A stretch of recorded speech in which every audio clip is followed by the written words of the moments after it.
उपमुख्यमंत्री अजितदादा पवार यांच्या अकाली निधनाने संपूर्ण महाराष्ट्र हादरून गेला आहे। कालपासून राज्यभर शोककळा पसरली असून अनेकांची डोळे अश्रूंनी भरून आले आहेत। कुणाचा हंबरडा फुटला तर कुणी स्तब्ध अवस्थेत आहे।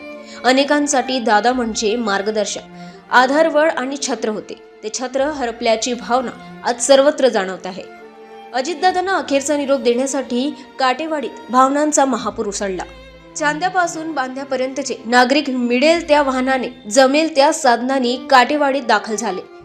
पाय ठेवायलाही जागा उरली नव्हती। किलोमीटर वाहनाच्या रांगा लागल्या होत्या। अंतिम दर्शनासाठी लांबच लांब रांगा लागल्या होत्या।